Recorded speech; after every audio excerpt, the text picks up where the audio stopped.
कृष्णं नारायणं वन्दे कृष्णं वन्दे व्रजप्रियं कृष्णं द्वैपायनं वन्दे कृष्णं वन्दे जगद्गुरुं नारायणं नमस्कृत्य नरं चैव नरोत्तमं देवीं सरस्वतीं व्यासं ततो जयमुदीरे। ओम श्री परमात्मने नमः। प्रिय मित्रों, आज हम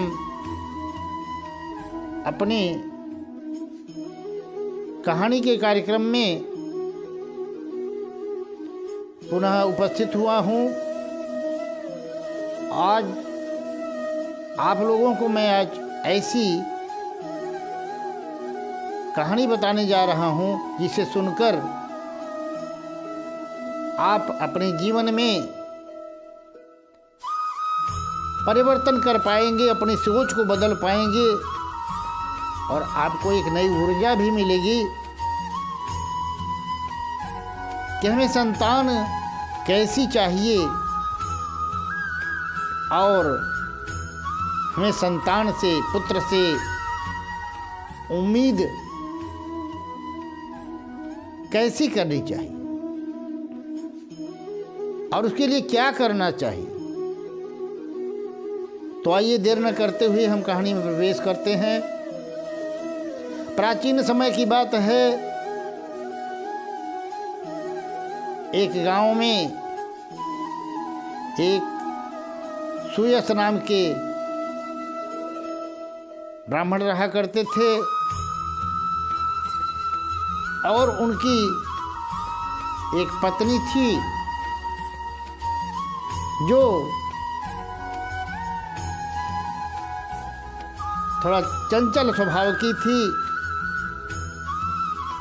कर्कश वाणी सदैव बोला करती थी।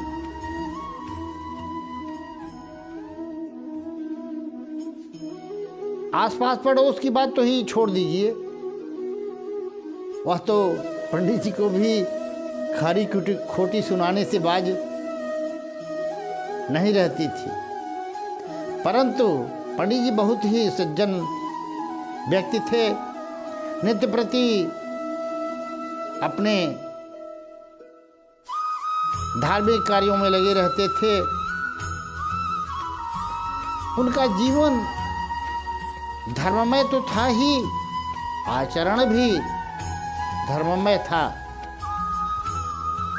प्रतिदिन गायत्री संध्या त्रिकाल गायत्री का अनुष्ठान किया करते थे। प्रातः भोर में उठ करके नित्य प्रति पूजा पाठ किया करते, तुलसी को जल देना, सूर्यार्घ देना और गीता पारायण करना उनका नित्य का कर्म था।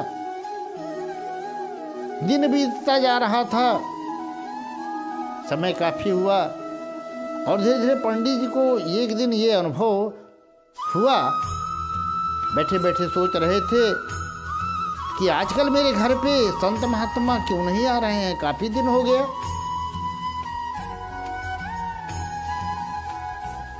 और निगाह उठाई तो देखा तुलसी का वृक्ष भी सूख गया है।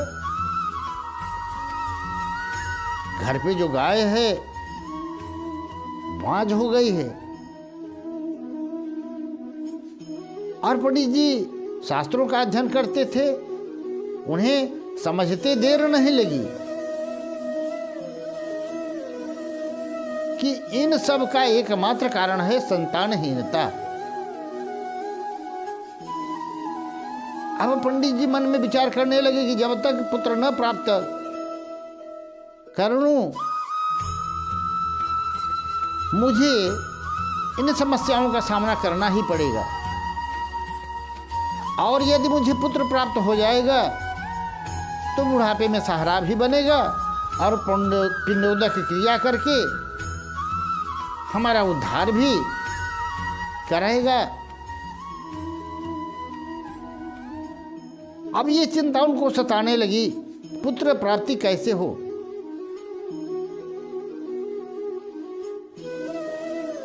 और यही विचार करते करते एक दिन वो अर्धरात्रि में गृह का त्याग कर दिया, पत्नी को भी नहीं बताया और चले गए घोर जंगल में।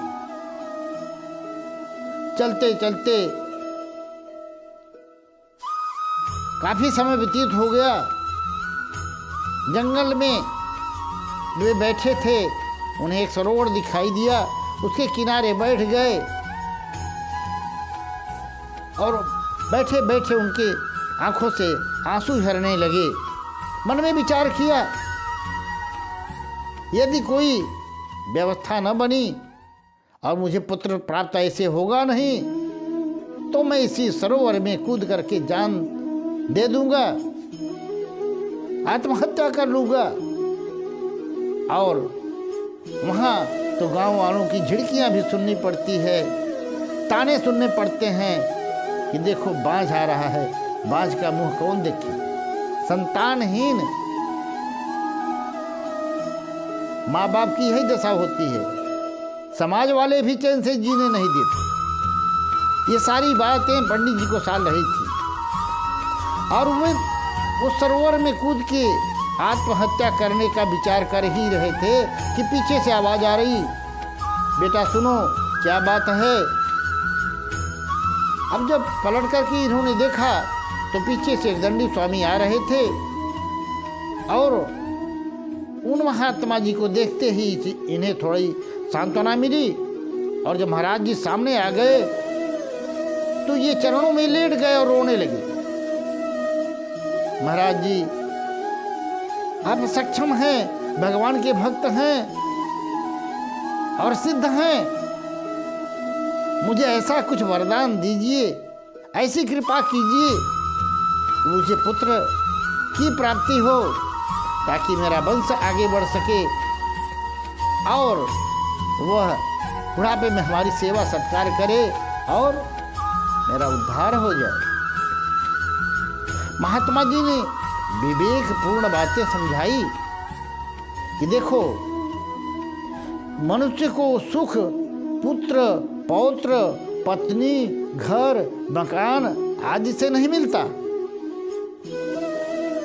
मनुष्य को वास्तविक सुख और आनंद तो भगवान के भजन से मिलता है। इसलिए तुम ठीक रास्ते पर आ गए हो, गृह त्याग करके यहाँ तक आए हो और वन में हो और मेरा साथ भी मिल गया है। मैं मंत्र देता हूँ, उसका जप करके भगवत आराधना करो, भजन करो, जिसमें सच्चा सुख है। परंतु कामनाओं का मारा व्यक्ति मित्रों कभी भी दूसरे की बात नहीं मानता।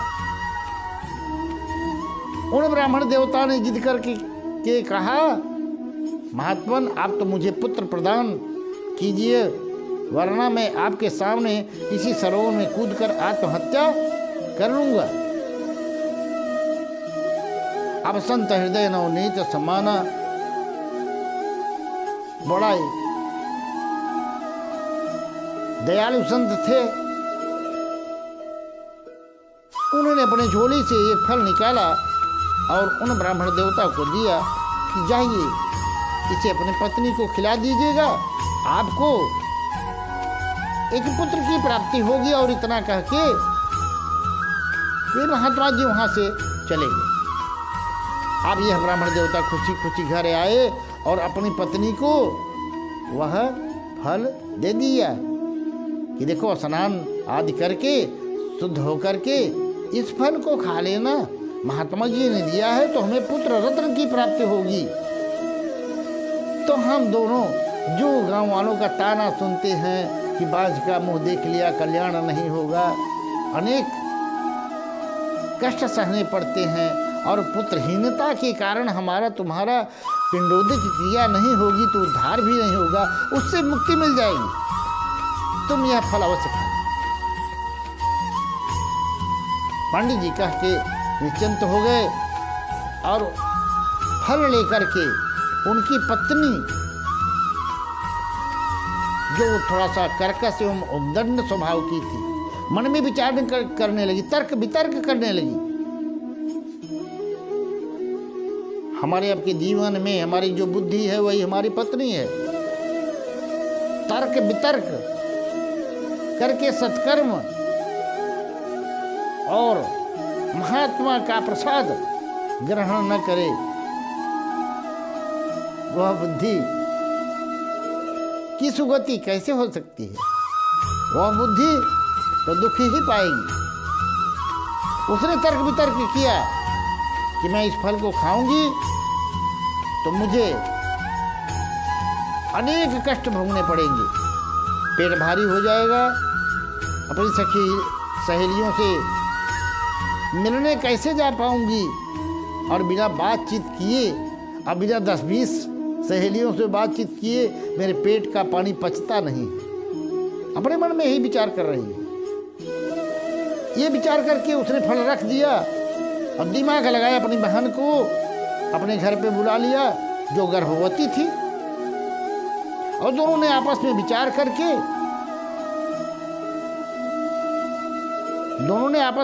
किया कि पंडित जी को मूर्ख कैसे बनाया जाए। तो छोटी बहन ने कहा, देखो मेरे गर्भ में बालक है और अभी अभी का है, तो 9 मास जब पूर्ण होगा तो उस बालक को तुम अपना बेटा घोषित कर देना, पंडित जी को बता देना मैंने फल खा लिया था। अब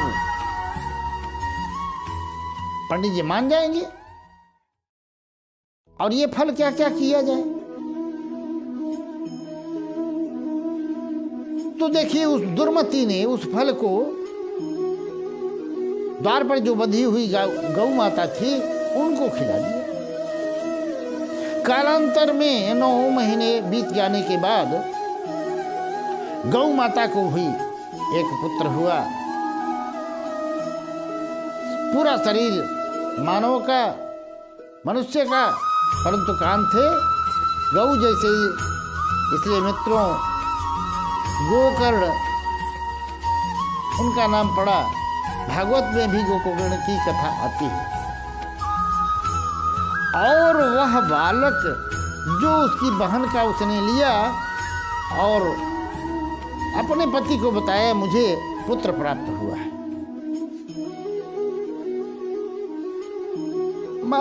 पंडित जी बड़े प्रसन्न हुए, धूमधाम से उत्सव किया।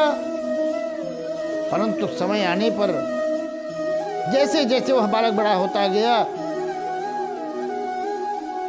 उसकी उद्दंडता साक्षात सामने आने लगी, सबके सामने। दुराचार में लग गया, जुआ खेलने लगा, शराब पीने लगा, मारपीट लोगों से किया करता था, किसी के बच्चों को कुएं में उठा के डाल देता था, मर जाता था। धीरे धीरे उसका दुराचार बढ़ने लगा। अब उन पंडित जी को बड़ा दुख हुआ। एक दिन बुला करके कहा, भी देखो बेटा, कितने संतों के चरणों में मत्था टेका तो तुम्हें पाया है, और तुम ब्राह्मण हो गए, ऐसा आचरण करता है। बेटा समय है, सुधर जाओ, विद्या अध्ययन करो, ज्ञान की प्राप्ति करो। उसने कहा, सुनो, अभी तक जो बोले तो ठीक, इसके बाद बोलने की हिम्मत करोगे तो जो तुम्हारी जीभ खींच लूंगा। आगे से मुझे शिक्षा देने की हिम्मत नहीं करना, चुपचाप पड़े रहो, मैं जो करता हूं ठीक ही करता हूं। अब वह ब्राह्मण बेचारे सन्न हो गए, अकेले में जाकर के रोने लगे, चित्कार करके रोने लगे, आंखों से झरझर आंसू बह रहे हैं। तो धीरे से वह जो गौ का पुत्र था, वह घूमते घूमते उनके पास गया। वह भी उन्हें पिता ही कहता था, क्योंकि पालन पोषण तो वहीं हुआ था। अब उस बालक ने गोपुत्र था, उसने बहुत ही सुंदर पिताजी को उपदेश दिया। देहे सीमांसु रुधिरै भीमतिं त्यजेत्तुं जाया सुतादिषु सदा ममतां विमुञ्च तस्यानिशं जगदिदं क्षणभङ्गुरश्च वैराग्यरागरसिको भवभक्तिनिष्ठ। बहुत ही सुंदर उपदेश। पिताजी आप क्यों रो रहे हैं? और आपको इस अभिमति को त्यागना ही होगा कि मैं हाड़ मांस रुधिर मेज मज्जा से बना हुआ शरीर हूँ। नहीं, ये परिवार पुत्र सब मेरे नहीं, मैं तो शुद्ध बुद्ध आत्मा हूँ। यह बात आपको अपने अंदर बिठा ही लेनी होगी।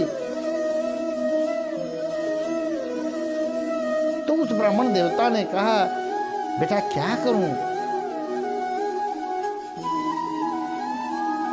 मेरे इस दुष्ट पुत्र ने घर को नरक बना दिया है और मन में इतना वैराग्य नहीं कि मैं वन में जाके तपस्या करूं।